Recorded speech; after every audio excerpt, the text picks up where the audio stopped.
Alerte coronavirus. Attention, attention, le coronavirus se transmet très facilement et fait des ravages. Pour l'éviter, le port du masque de protection est obligatoire en tout lieu.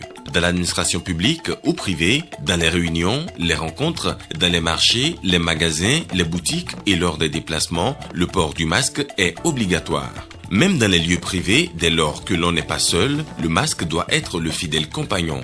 Mais attention, le port de masque de protection ne dispense nullement d'appliquer les autres mesures de prévention, notamment le lavage des mains à l'eau et au savon et l'observance de la distance de sécurité sanitaire d'au moins 1 mètre entre personnes. Enfin, s'abstenir de porter des gants en vue du lavage régulier des mains à l'eau et au savon ou de l'application de gel hydroalcoolique. Pour tout savoir sur l'épidémie du coronavirus au Bénin, rendez-vous sur le site web www.gouv.bj/coronavirus. Ceci est un message du gouvernement de la République du Bénin. Bienvenue à tous. Premier jour de l'an 2021, une de nos équipes est allée s'imprégner de l'ambiance des premières heures dans la ville de Cotonou. Vous suivrez les images dans un instant.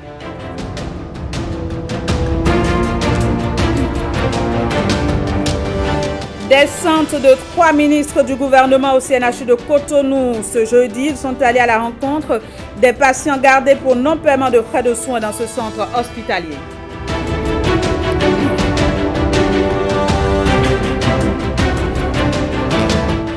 Et puis le Grand Prix littéraire du Bénin édition 2020 a rendu son verdict. 3 maisons d'édition ont été primées à travers 3 auteurs. Les détails dans ce journal.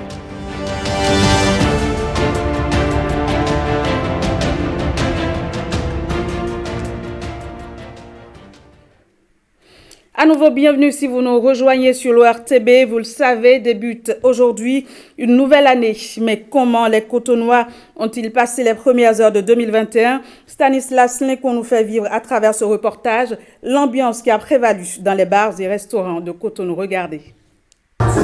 Ils sont contents de vivre les premières heures du jour de l'an. Dans ce bar-restaurant, chacun exprime ce sentiment à sa manière.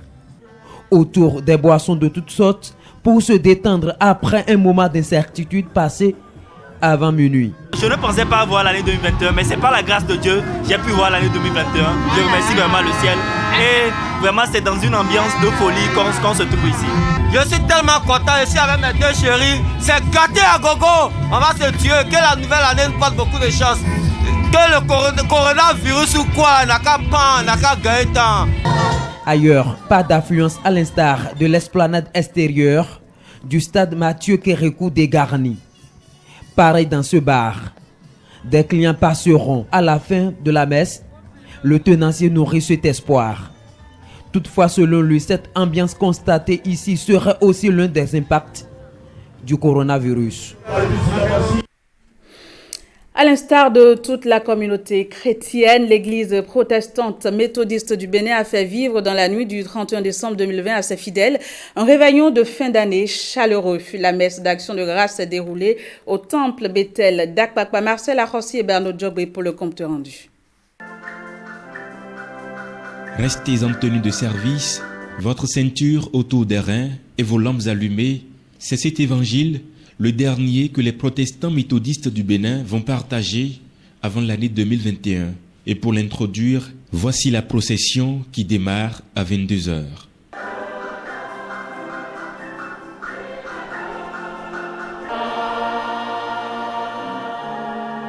Autant nous sommes heureux d'avoir un an de plus, mieux nous devons veiller car le nombre d'années sur terre diminue d'1.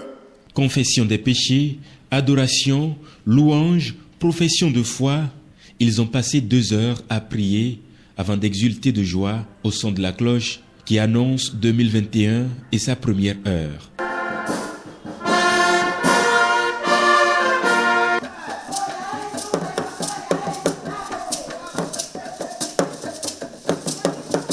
C'est une très grande joie parce que 2020 vient de partir avec sa cohorte de difficultés et de toutes les épreuves.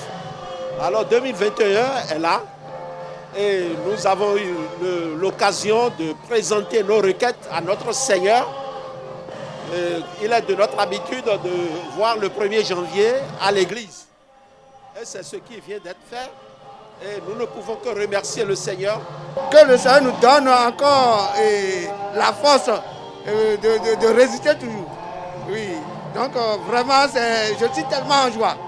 C'est donc un moment de joie, un moment d'action de grâce, un moment de prière et un moment où nous avons profité pour prier pour notre Église, pour prier pour notre nation, pour le chef de l'État et pour tous les membres du gouvernement. Nous avons prié pour tous les acteurs politiques de notre pays, demandant à Dieu de les bénir, de les soutenir et de les fortifier. Nous particulièrement, Église protestante méthodiste du Bénin, nous nous souvenons aussi, comme Dieu a dit aux enfants d'Israël, de se souvenir des bienfaits. Nous nous souvenons toujours que le chef de l'État, son excellent Patrice Talon, s'est investi personnellement pour permettre à notre Église de retrouver son unité, ce qui fait notre fierté et sa fierté. Nous qui sommes encore en vie, on remercie beaucoup le Seigneur pour tout ce que Dieu a fait dans notre vie, dans la vie de mon mari, de ma famille, de mes parents, de ma maman et tout et tout. Je suis dans la joie, je suis heureuse, très très contente pour l'année. Ce n'est pas facile à quelqu'un de trouver une année. Donc moi je suis très très contente. L'un des plus grands vœux formulés ici, et peut-être ailleurs aussi, que cette grâce se renouvelle d'année en année. Je vous l'annonçais en titre, 3 ministres du gouvernement ont fait une descente au Centre national hospitalier universitaire Hubert Koutoukou-Maga de Cotonou ce jeudi. Objectif de cette visite, aller à la rencontre des patients gardés pour non-paiement de frais de soins. Les précisions avec Jean-Claude James et Jérôme Mumbo.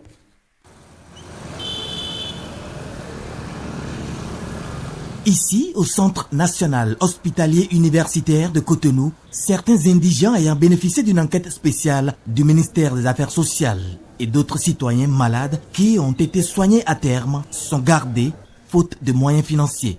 La nouvelle est parvenue au chef de l'État et le père de la nation a instruit 3 membres de son gouvernement, les ministres des Finances, de la Santé et des Affaires sociales, au fin de régler définitivement la situation et de permettre à ses concitoyens de fêter en famille. Nous voulons rassurer les malades qui sont là, ainsi que leurs parents, qu'ils pourront rentrer tout à l'heure même chez eux, afin de fêter dans leur famille. C'est vous dire encore une fois que le chef de l'État reste très sensible aux difficultés. Mais le gouvernement avait déjà anticipé à travers le projet assurance pour le renforcement du capital humain. Le dispositif qui est en place pour pouvoir mettre en place l'assurance pour le renforcement du capital humain est un dispositif indispensable pour éviter à l'avenir que nous puissions vivre encore de pareilles situations. Les indigents qui n'arrivent pas à payer les factures, ce n'est pas qu'au CNHU, c'est dans plusieurs hôpitaux. Mais Arche avance, c'est-à-dire que là nous sommes à la phase de généralisation et même dans le littoral, l'identification, la distribution des cartes biométriques également va commencer au mois de janvier et j'espère que nous n'aurons plus à assister à ce genre de situation. C'est vraiment de cette façon durable qu'on pourra vraiment être satisfait que la situation est vraiment totalement résolue. Puisque avec l'assurance maladie, cela donne droit à des soins primaires de santé qui vont jusqu'aux soins même gynécologiques, aux soins pédiatriques et autres pour que les personnes vulnérables qui n'ont pas les moyens puissent avoir accès à ces soins. Il faut féliciter les agents du CNHU. Ils ont réussi à sauver la mère et son enfant. On est très contents.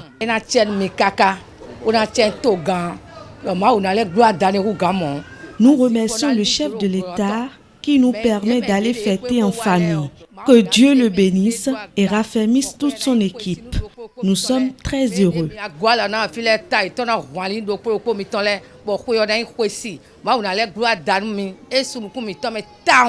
La prise en charge des concitoyens est un projet majeur du programme d'action du gouvernement. Les actions entreprises, celles en cours et celles qui sont planifiées font aujourd'hui l'objet d'une importante mobilisation de ressources. L'État, chaque année, fait des dotations pour le fonctionnement général des hôpitaux. Pour l'année 2020, qui s'achève aujourd'hui, c'est plus de 7 milliards de subventions qui ont été distribuées aux structures sanitaires de notre pays. plus de 7 milliards. Ça, c'est pour le fonctionnement des hôpitaux. À côté du fonctionnement des hôpitaux, nous avons ce que le ministre de la Santé a dit tout à l'heure, la prise en charge des malades. Que ce soit les fonctionnaires de l'État, les retraités, mais également des maladies spécifiques qui sont prises en charge intégralement par l'État. C'est notamment tout ce qui est lié à l'hémodialyse. Cet élément-là, cet ensemble de prise en charge pèse pour plus de 5 milliards sur le budget de l'État au titre de 2020. Et à côté de ça, il y a également les indigents, comme le ministre de la Santé l'a dit, donc des personnes qui, du fait de leur couche sociale, ont des difficultés et sont considérées par le ministère des Affaires sociales comme des indigents, donc des personnes pour lesquelles le gouvernement doit venir en aide. Et pour ça, au titre de cette année, plus de 600 millions ont été mis à disposition de la population. Au-delà du fonctionnement et de tout ce que je viens de dire, c'est aussi l'occasion de rappeler qu'un investissement de plus de 150 milliards est en cours à Calavi pour le nouvel hôpital. Et donc c'est pour vous dire l'effort que l'État ne cesse de faire et sur le fonctionnement et sur la prise en charge de nos malades, mais également pour transformer complètement nos structures sanitaires, les moderniser, les mettre au niveau. Et c'est une préoccupation de tous les jours du ministre de la Santé et de l'ensemble du gouvernement. C'est pour ça que nous sommes ici aujourd'hui. Merci. Cerise sur le gâteau, après avoir reçu le point des frais de santé en attente de paiement dans tous les hôpitaux et centres de santé publique du pays par les patients guéris, mais qui manquent de moyens, le président Patrice Talon a ordonné au nom du gouvernement le règlement intégral par le ministère des Finances des dits frais afin que les intéressés rentrent fêter en famille. Une surprise de Patrice Talon à ses concitoyens. 8 véhicules flambant neufs au profit du ministère de l'Agriculture, ceci dans le cadre de la mise en œuvre des activités pour le compte du projet d'appui à la diversification agricole, financement additionnel.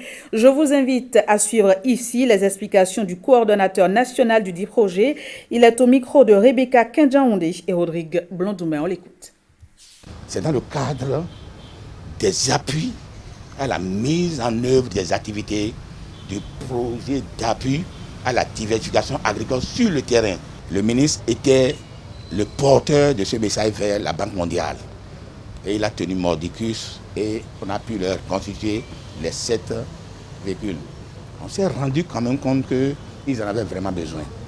Parce que l'essentiel du travail se fait sur le terrain. Et si les gens n'ont pas les moyens qu'il faut, quelle que soit leur bonne volonté, ils ne peuvent pas faire le travail sur le terrain. Et il faut ajouter que c'est essentiellement les directions techniques centrales qui nous aident effectivement, qui nous appuient. Les autres directions aussi nous appuient. Mais si on avait des moyens, on allait donner à tout le monde. Mais on a privilégié les directions qui sont à la pointe et qui nous ont vraiment aidés, surtout notamment cette année qui est une année charnière. Parce que ce n'est pas un secret de dire que le projet doit clôturer le 28 février prochain. Si le projet clôture, on ne va pas baisser les gardes. Ce n'est pas les structures qui vont se substituer, qui manquent, mais c'est surtout les moyens qui manquent. Et c'est pour ça que nous avons fait l'effort essentiel. Et il faut aujourd'hui remercier la Banque mondiale qui a accepté aussi que ces moyens étaient nécessaires pour ces structures. Donc je remercie tout le monde ici présent, je remercie notamment le ministre et tout son cabinet pour avoir compris que pour commander une mission, il faut des hommes de qualité, mais il faut aussi des moyens. Et c'est ce qu'on vient de faire. Et puis, le Grand Prix littéraire du Bénin édition 2020 a rendu son verdict. 3 maisons d'édition ont été primées à travers 3 auteurs. Les catégories théâtre, roman et nouvelles étaient à l'honneur pour cette 2e édition. Patrick Jossou et Mathieu Sokenou étaient à la cérémonie de délibération de proclamation des résultats. Regardez. Grand Prix littéraire du Bénin 2e édition. Une compétition où ce sont les maisons d'édition agréées qui postulent avec au plus 2 œuvres. 6 millions de francs CFA ont été partagés aux 3 lauréats issus chacun de l'une des 3 catégories retenues cette année. Le théâtre, la nouvelle et le roman. 6 maisons d'édition ont pu atteindre cette phase finale ce mercredi 30 décembre 2020. Savane du continent, Star, Nouveauté, Aoudi, Venise d'Ébène, Ruisseau d'Afrique. 6 éditeurs, mais 9 auteurs et ouvrages finalistes. 3 gagnants. Catégorie théâtre. De la petite horloge, paru aux éditions Savane du continent et écrit par Jérôme Michel Tossavi. Ce n'est pas une fin en soi. C'est officiellement un appel au présent travail. Catégorie roman, la rivale de Dieu, édition Venise d'Ébène. Écrivain Gilles Béton. Je n'ai presque pas les mots. Merci à tout le monde. Catégorie nouvelle, L'araignée désabusée, publié aux éditions Aoudi et écrit par Jean-Paul Toto, représenté ici. Merci d'avoir choisi L'araignée désabusée. Je pense que ce prix vient véritablement consacrer le travail de Jean-Paul Toto. 2 millions pour chacun des récipiendaires déjà présélectionnés par les jurys catégoriels. Un trophée pour chacun des lauréats sélectionnés par le jury final. Nous avons travaillé de façon ardue, mais nous avons eu du plaisir à la tâche. La dalle posée par le DAL, directeur des arts et du livre, est du béton. Votre promptitude à nous répondre et votre sens élevé de responsabilité témoignent de l'intérêt et de la place que vous accordez aux questions relatives au développement et au rayonnement de notre littérature. Félicitations et recommandations ministérielles donnent le ton final. On peut décerner 2, 3, 4, 5 prix, mais il y aura un seul grand prix. Et ce sera le grand prix littéraire de l'année pour que l'éditeur qui a été ainsi récompensé puisse s'engager à publier un certain nombre d'auteurs dans l'année qui suit. C'est bien entendu. Et les Terribas mettent un point d'orgue pour dire leurs mots. Harmonique et harmonieux, mélodique et mélodieux.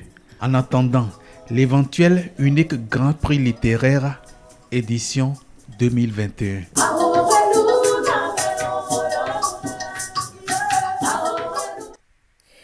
Les dernières heures de 2020, vous vous en doutez bien, ont été un moment de dur labeur pour certains artisans. Ils étaient activement à la tâche pour satisfaire leurs clients et ce jusqu'à une heure indue. Voici le constat. Pas de repos pour cette coiffeuse. À quelques minutes du jour de l'an, elle continue de satisfaire sa clientèle. Elle dit n'avoir autre choix que de veiller depuis des jours. La période l'exige. Ça fait maintenant une semaine que nous travaillons à des heures indues parce que bon, nous voulons satisfaire la clientèle, c'est très important. Donc c'est pour ça que malgré la fatigue, nous continuons. Le fait, la pédicure, manicure, bon, pour l'occasion des fêtes. C'est le seul plaisir que j'ai voulu m'offrir pour l'instant. Je viens de sortir du boulot, j'ai décidé de passer au moins faire ça. Il y avait beaucoup de personnes, donc je me suis patientée un peu avant qu'ils ont commencé. Le constat reste le même dans cet atelier. Sylvie coud encore des vêtements au-delà de 23 heures. Selon elle, il faut saisir l'occasion pour fidéliser sa clientèle en exerçant de pression sur soi-même afin de livrer les commandes dans le délai contractuel. Comme nous sommes dans la période de fête là, c'est pour cela que je suis dans la nuit. Malgré la fatigue, c'est juste pour faire chose là, comment dirais-je, satisfaire mes clientes. Moi je fais ma 20h. C'est à cause de la fête, je suis encore là. Et ma dernière cliente qui est en train de laver la tête, elle finit maintenant, elle va faire une chignon et puis je vais rentrer. Ce coiffeur fait de même. Il tient à offrir ses services à la clientèle. C'est une période que nous attendons. Donc, c'est la raison pour laquelle nous nous préparons pour essayer de satisfaire les clients qui vont venir, même à la dernière minute. Comme nous sommes en période de fête et que demain, on doit sortir, les gens aussi viendront vous rendre visite. Mais on ne peut pas laisser la tête comme ça, que ce n'est pas bien. C'est pourquoi je vais arranger un peu les cheveux pour demain. C'est quelqu'un qui coiffe très bien. Il est bien, tout le monde le connaît dans la zone. Selon eux, cette période demeure celle de bonne affaire pour le monde artisanal. Pas question donc de rater l'opportunité. Alerte coronavirus. Attention, attention, le coronavirus se transmet très facilement et fait des ravages. Pour l'éviter, le port du masque de protection est obligatoire en tout lieu. Dans l'administration publique ou privée, dans les réunions, les rencontres, dans les marchés, les magasins, les boutiques et lors des déplacements, le port du masque est obligatoire. Même dans les lieux privés, dès lors que l'on n'est pas seul, le masque doit être le fidèle compagnon. Mais attention, le port de masque de protection ne dispense nullement d'appliquer les autres mesures de prévention, notamment le lavage des mains à l'eau et au savon et l'observance de la distance de sécurité sanitaire d'au moins 1 mètre entre personnes. Enfin, s'abstenir de porter des gants en vue du lavage régulier des mains à l'eau et au savon ou de l'application de gel hydroalcoolique. Pour tout savoir sur l'épidémie du coronavirus au Bénin, rendez-vous sur le site web www.gouv.bj/coronavirus. Ceci est un message du gouvernement de la République du Bénin. Voilà, ainsi prend fin cette édition que j'ai bien évidemment eu du plaisir à vous présenter. Mesdames, Messieurs, merci de votre attention et surtout, très belle année 2021 à toutes et à tous. Au revoir et à demain.